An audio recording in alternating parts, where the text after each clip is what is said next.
La dernière fois, avec Nietzsche, nous avions déjà amorcé un déplacement.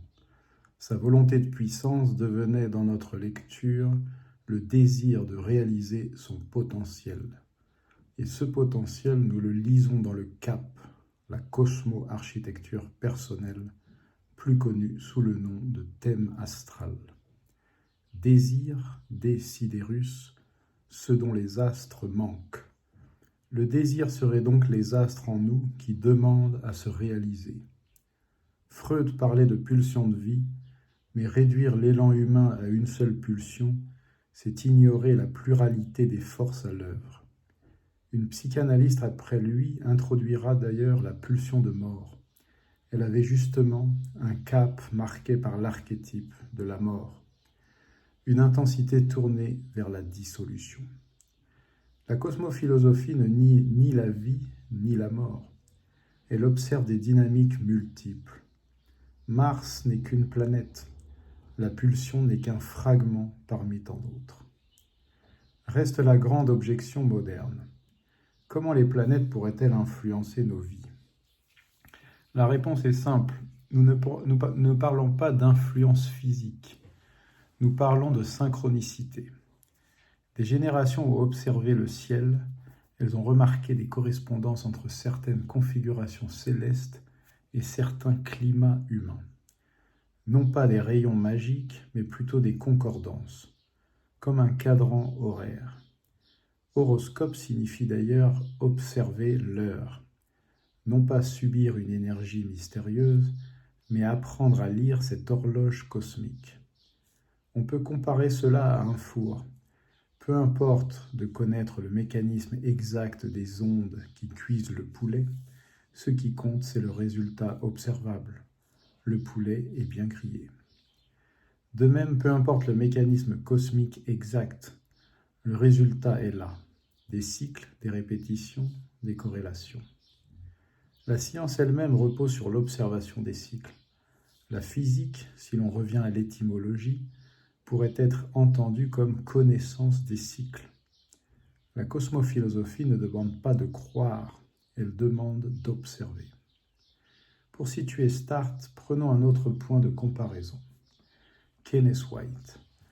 Kenneth White développe le concept de géopoétique, une manière d'habiter la Terre intensément, augmenter sa sensation d'être au monde, affiner la perception, sentir les paysages, entrer en résonance avec l'environnement. La géopoétique n'est pas une théorie littéraire, c'est une attitude existentielle. White refuse la pensée abstraite coupée du réel. Il cherche l'os, l'essentiel, une poésie dense débarrassée du décoratif. Il s'inspire des haïkus japonais, des peuples premiers, des cultures proches de la nature. Son projet, intensifier sa présence au monde. Start partage cette existence, mais l'élargit. Si la géopoétique est relation sensible à la Terre, Start propose une cosmopoétique, relation consciente entre l'humain et le cosmos. Plus seulement la Terre, mais le ciel aussi. Non seulement le paysage géographique, mais aussi le climat intérieur. Kenneth White explore les lignes de force de la Terre, Start explore les lignes de force du ciel. Dans les deux cas, il s'agit d'augmenter la qualité de présence au monde. Là où Start apporte quelque chose de décisif, c'est dans l'idée que nous ne nous éveillons pas tous de la même manière.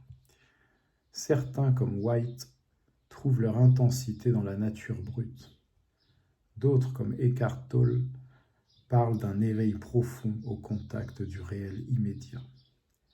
Mais l'éveil peut surgir d'ailleurs, dans un bus, devant l'envol d'un pigeon, pendant un accident, devant un livre ou sous un arbre.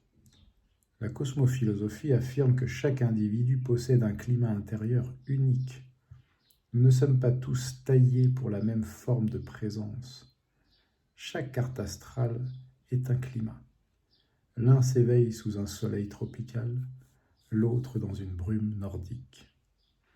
Start ne remplace pas Kenneth White, il l'inclut. Il propose une vision universelle qui respecte la singularité. Start ne parle pas des cycles comme d'un dogme. Il les observe, les vit, il les note dans un carnet. Le cap devient une cartographie poétique de l'existence. Les transits ne sont pas de simples activations symboliques, ce sont des marées intérieures. La lune change et quelque chose change en nous. Non parce qu'elle nous envoie une énergie mystérieuse, mais parce que nous faisons partie d'un ensemble rythmique plus vaste. La cosmopoétique consiste à sentir ses marées, à ajuster sa conscience à ses flux. Comme White affine sa perception des paysages, Start affine sa perception des cycles. Il faut toutefois préciser une chose essentielle. L'astrologie ne dit pas tout. Elle ne connaît pas votre environnement social. Elle ne sait pas si vous êtes né riche ou pauvre. Elle ignore votre couleur de peau, votre culture précise, vos accidents, etc. Elle travaille sur la symbolique. Elle indique les climats intérieurs, non des circonstances extérieures. Comme la météo ne dit pas comment vous allez vivre la pluie, mais seulement qu'il pleut. La cosmophilosophie ne nie pas le réel, elle dialogue avec lui. Alors qu'est-ce que Start ?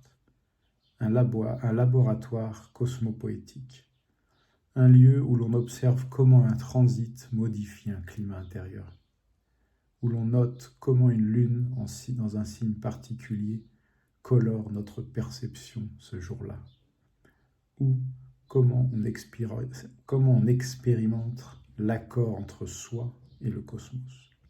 Start n'est pas une doctrine figée, c'est une pratique, une conscience en train de s'accorder.